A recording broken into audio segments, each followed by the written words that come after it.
Well, I shared with you that earlier this summer, Greg and I said goodbye to our cat, Oscar, who died in July. And although Greg and I have been putting on very brave faces in public, our household has been very sad these past few months. Oscar was so very special to us.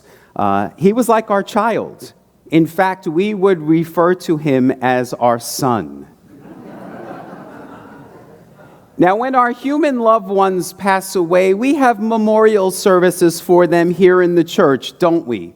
And that gives us an opportunity to eulogize our loved ones, to tell stories of them, to show photos of them, to share memories, and to really honor their life. That helps us in so many ways, not only to honor the person, but to provide some small sense of closure for us. And so I wonder why more of us don't do that when our animal loved ones die. I think for me, back in July, it would have been very healing for me to have had the opportunity to eulogize Oscar, to share stories and memories of him, to show photos of him, and to really honor his life and the love that we shared. And I know that I'm not alone. In the 5 years that I've been your pastor, I have sat with so many of you after you had to say goodbye to your animal loved ones. It is never easy, but animals are such a special gift to us. They are a gift from God. They truly demonstrate for us God's unconditional love for us.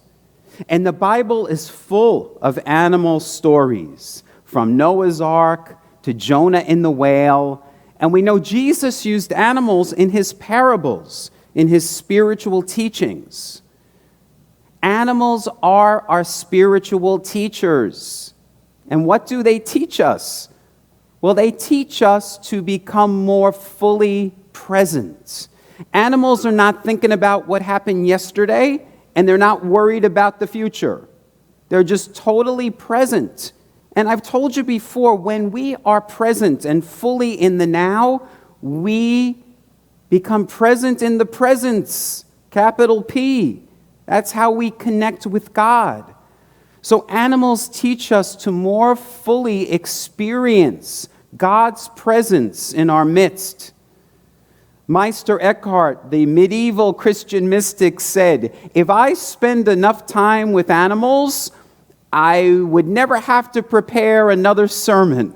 That's what he said. He said, because so full of God is every living creature. So full of God is every living creature. I love that. And many of you know St. Francis of Assisi is the patron saint of animals. And he said, since God created animals, they too are God's children. And therefore, he said, we should refer to them as our brothers and our sisters. Now, animals have souls and spirits. You know, the word animal comes from the root word anima, which means soul. Animals have souls and spirits. They help us to connect with our own soul and spirit. They help us to connect with God. One of my favorite animal references in the entire Bible comes from the book of Job, and it just happens to be the quote that Eric used in his really excellent words this morning. And in the book of Job, it says this: "Ask the animals what they think. Let them teach you. Let the birds tell you what's going on. Put your ear to the earth and learn. Listen, the fish in the ocean will tell you their stories. Isn't it clear that they all know and agree that God is in the life of every living thing?" Isn't that beautiful? God is in the life of every living thing. And I know for myself, as I am growing spiritually, as I am awakening in my spiritual understanding, I'm finding it harder to do things like swat a fly or to kill a spider in my house. I really am, because I'm beginning to understand that the spark, the life that animates that insect is the same spark and life that animates me. That life and light of God that is in me is in the creature. It's in your dog. It's in your cat.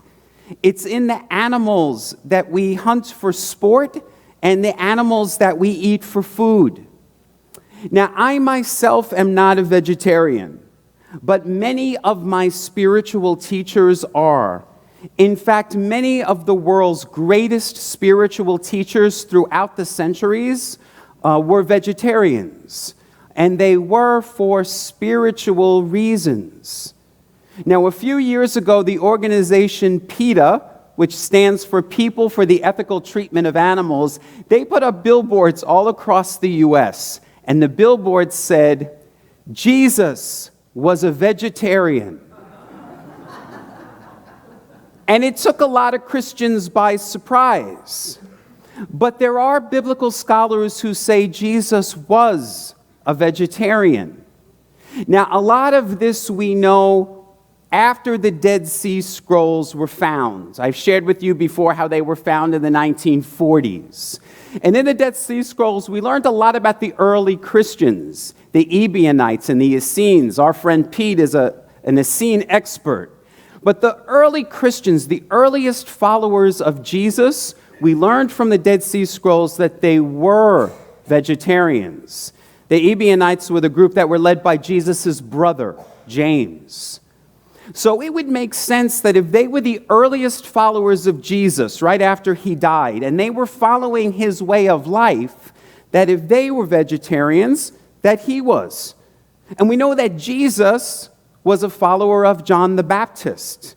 And many say that John the Baptist was also a vegetarian. Now some say, well, it says in the Bible that he ate locusts. Well, you know, the Greek word for locust is very, very close to the Greek word for honey cake. And so some believe that that's what he was eating. Now, of course, we don't know for sure. I don't know if Jesus was a vegetarian or not. But what I do know is that Jesus was a man of great compassion. He was a man of nonviolence. And I can't imagine him harming even the tiniest of creatures. Now, in our first reading this morning that Kathy read for us from the book of Genesis, it was the creation story. And we hear that God created animals before God created humans. And when God created humans, he said, part of your responsibility is to care for the birds of the air, the fish in the sea, and all the animals that roam the earth. God said, I'm giving you dominion. Now, some Christians believe that the word dominion means domination. It means we could do whatever we want to the animals because God gave us domination. But the word dominion doesn't mean that. The word dominion means steward or caretaker. God created us to be caretakers of the animals. And isn't it interesting in that reading from Genesis that Kathy read, God said to humankind, I have given you every seed-bearing plant and every fruit-bearing tree for your food. I didn't hear God say, I have given you the animals for your food. Did you hear that? I have given you every seed-bearing plant and fruit-bearing tree for your food. Now, we know that at Jesus' very last meal with his friends, they had bread and wine, something we commemorate every Sunday, the Last Supper. And Leonardo da Vinci, who famously painted the Last Supper, said, someday humankind will understand that the murder of animals is just as hostile as the murder of humans. Pretty interesting. Now, Albert Einstein, who not only was a great thinker and an intellectual, but also a very spiritual person, said this: if the whole world adopts vegetarianism, it can change the destiny of humankind. Nothing will benefit human health and increase the chances of survival of life on Earth as much as the evolution to a vegetarian diet. Man was not born to be a carnivore. Our task must be to free ourselves by widening our circle of compassion to embrace all living creatures and the whole of nature and its beauty. Now, I am not advocating that all of us go out today and become vegetarians. But what I am saying is, let us educate ourselves. Let's try to expand our awareness about this. And let us be as God called us to be, as God created us to be good caretakers of the animals. Many of you know that in some food production, animals are brutally tortured.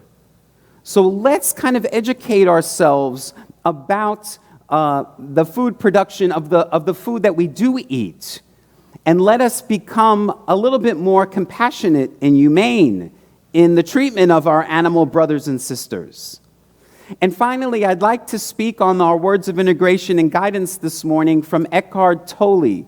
Eckhart Tolle wrote a wonderful book called The Power of Now, about being fully present.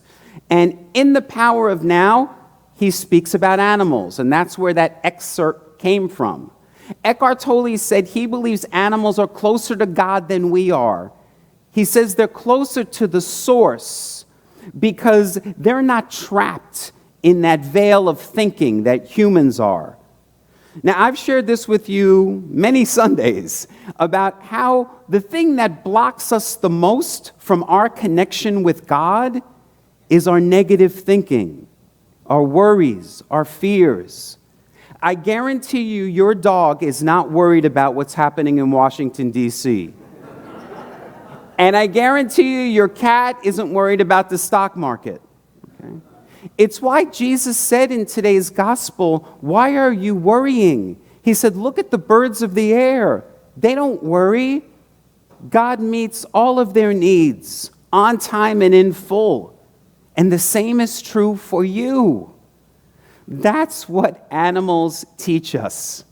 So on this Sunday where we're celebrating animals, let us express our gratitude for all of the animals that are in our lives and that are in the world. And let us express our gratitude for the spirituality of animals, which teaches us to be fully present and to really experience firsthand the presence of God.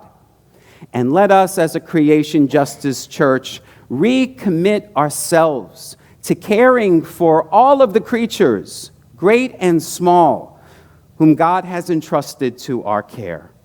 Namaste. We're so grateful this morning that we have received this good news of the gospel message.